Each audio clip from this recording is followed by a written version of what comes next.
एक बार की बात है, सुषमा अपने पूरे परिवार के साथ खुशी खुशी मोहन नगर में रहती थी। उसकी 2 बहुएं थी, पल्लवी और शिवानी। एक दिन दोनों बहुएं रसोई में काम कर रही होती है कि तभी उनकी सास सुषमा उन्हें बुलाती है। अरे बहू, जरा इधर तो आना।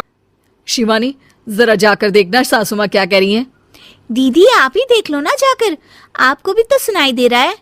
अरे मैं आटा गूंद रही हूँ ना, तुम चली जाओ।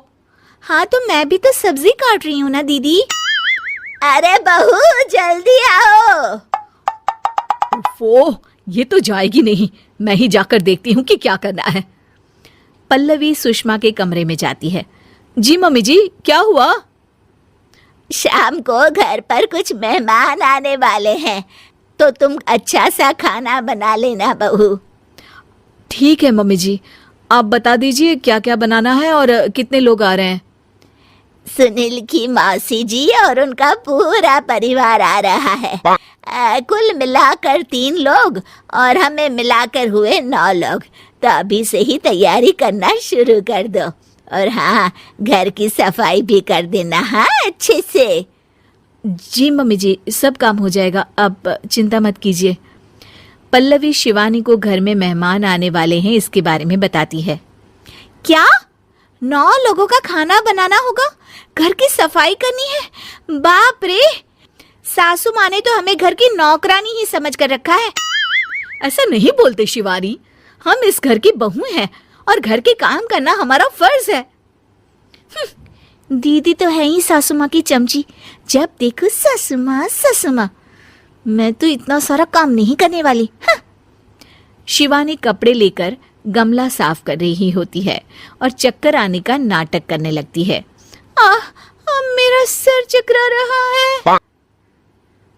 तभी वहां पल्लवी और सासू माँ जाते हैं। अरे बहू, क्या हो गया तुम्हें? मम्मी जी, बहुत तेज सर में दर्द हो रहा है। तुम एक काम करो शिवानी, आराम कर लो। नहीं नहीं दीदी, घर में मेहमान आने वाले हैं, मुझे आपकी मदद करनी चाहिए। अरे कोई बात नहीं शिवानी, तुम आराम कर लो, मैं सब काम कर लूंगी। ठीक है दीदी, अगर आप इतना कह रही हैं तो आराम कर लेती हूँ। शिवानी आराम से अपने कमरे में मैगजीन पढ़ रही होती है।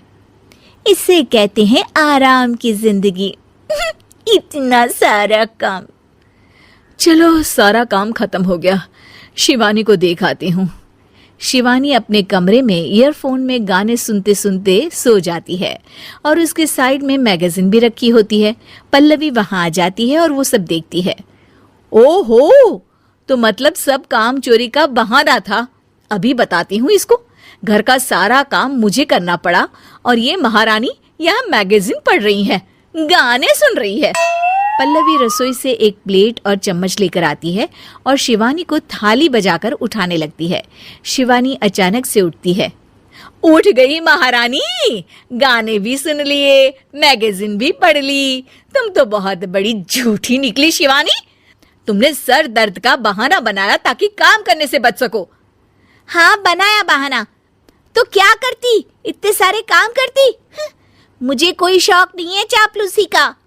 क्या चापलूसी? तुम्हें लगता है कि मैं सारे काम चापलूसी के लिए कर रही हूँ? और नहीं तो क्या।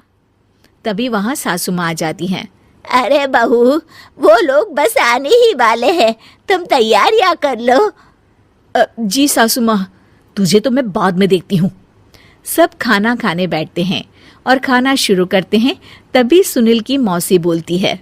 वाह भाई वाह, खाना तो बहुत ही अच्छा बना है सुषमा जी, एक एक चीज में क्या स्वाद है।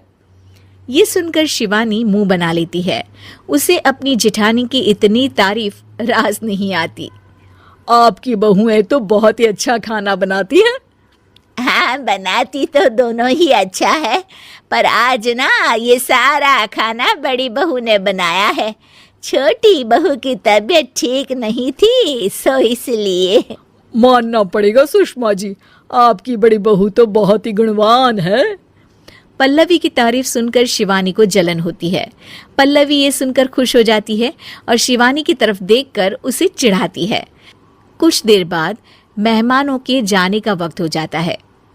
मौसी जी सबके लिए उपहार लाई होती है। वो सबको शगुन के पैसे देती हैं और अंत में पल्लवी के पास आती है। तुम्हारे लिए शगुन का लिफाफा तो है ही, पर बहू तुम्हें एक और उपहार भी मिलेगा इतना अच्छा खाना बनाने के लिए। मौसी अपने सोने के कंगन निकालकर पल्लवी को पहना देती है। ये लो, ये मेरे मनपसंद कंगन है, अब से ये तुम्हारे हुए। धन्यवाद मौसी जी। ये देखकर शिवानी तो पूरी तरह से जल जाती है और गुस्से से रसोई में चली जाती हैं। तभी वहां पल्लवी आ जाती है और उसे अपने कंगन दिखाने लगती है। देवरानी जी, अब आपका सर दर्द ठीक तो है ना? मुझे लगता है कि अब सर दर्द शुरू हो गया होगा आपका। उम्मीद है कि आपको हमारी ये कहानी पसंद आई होगी। कृपया हमारे चैनल को सब्सक्राइब करें और सभी अपडेट्स के लिए बेल आइकन जरूर क्लिक करें। और हाँ, वीडियो लाइक और शेयर करना मत भूलिएगा। Bye bye.